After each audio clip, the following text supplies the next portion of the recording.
Hi. Well, today I thought maybe we'd do something just a little bit different in the way of videos.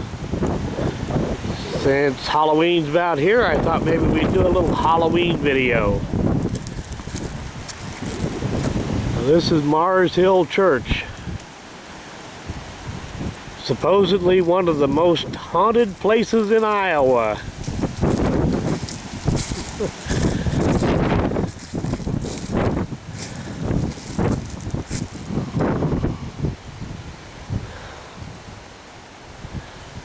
There's lots of ghost stories associated with this place.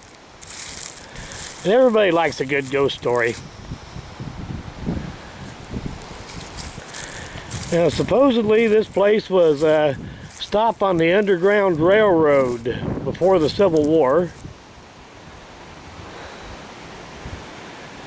It was said that the escaped slaves would hide in these woods back here during the day, sleep in the log church at night until they were moved on to their next stop on the railroad.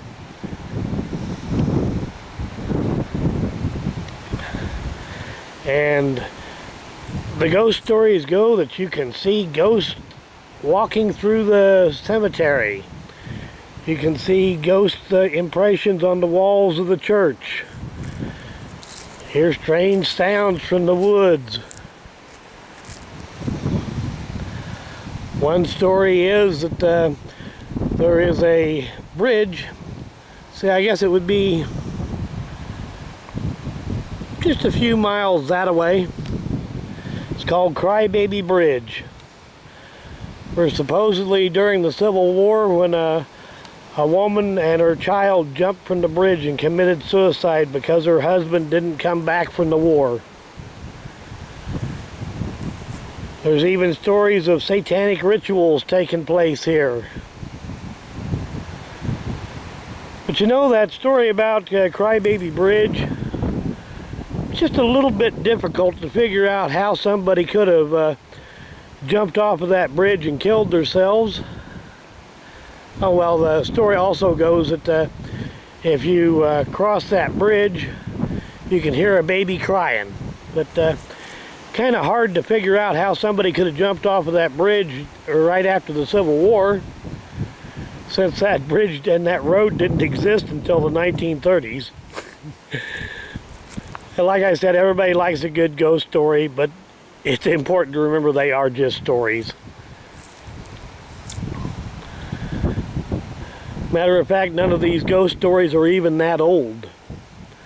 About 30 years ago, a local woman wrote a history book about this place, and she didn't really have enough material to make a complete book, so she had to write some filler for it. And some of the filler was a few ghost stories that she made up to put in the book. She didn't even try to hide the fact that she made the stories up, but yet, even after just this short a time, you'll find people around here that'll tell those stories and claim they've heard them all their lives. And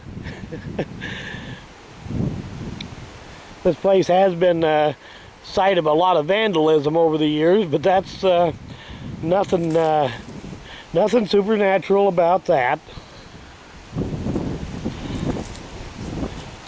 Like I said, all these stories were made up. The woman that wrote the book even admitted that they were all made up. But I do get a kick out of reading some of the comments online about this place. I remember one guy claimed that he and his brother came out here to see this place because it was haunted, and they heard gunshots off in the woods, and they jumped in their car and they took off. Really? Come on, people.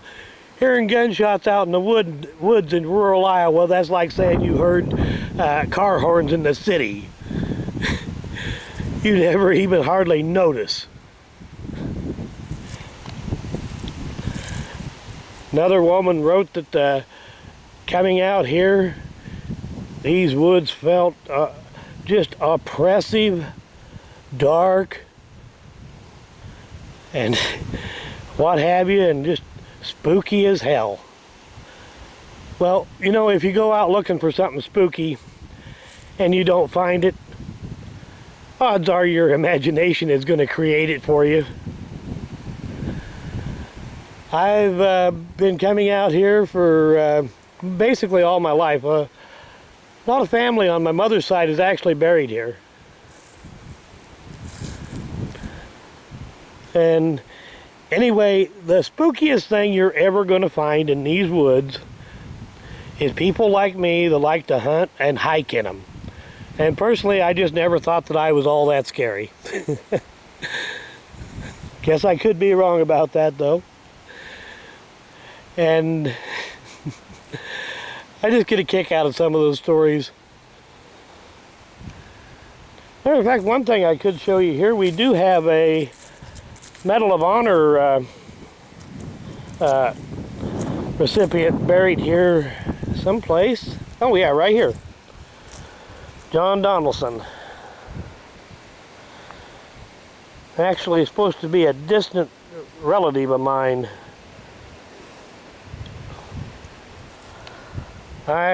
It's been too long since I've heard the story. Supposedly this guy was a cousin or a second cousin to my great-great-great-grandfather or something like that.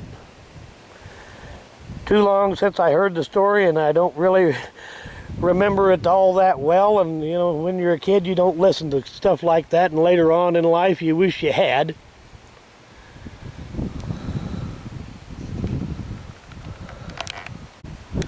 Oh, another story that I read online about this place was some people visited this place and they were really creeped out by it, because when they were out here in the cemetery, an old pickup came along and it slowed way down and went by them at about 10 miles an hour. And some creepy guy in that pickup was just watching them. Well, you know, it's all a matter of perspective.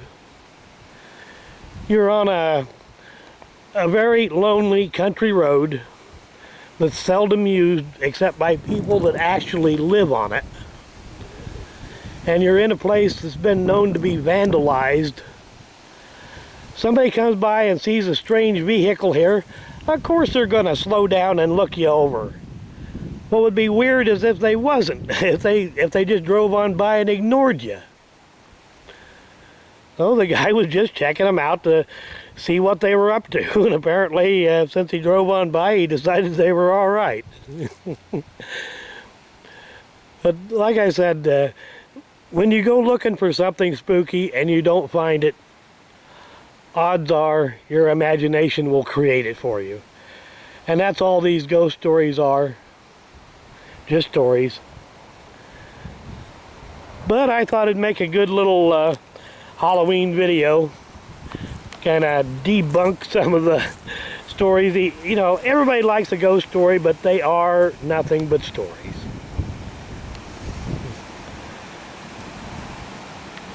Matter of fact, there goes somebody right there that slowed down a little bit to look me over to see what I was up to.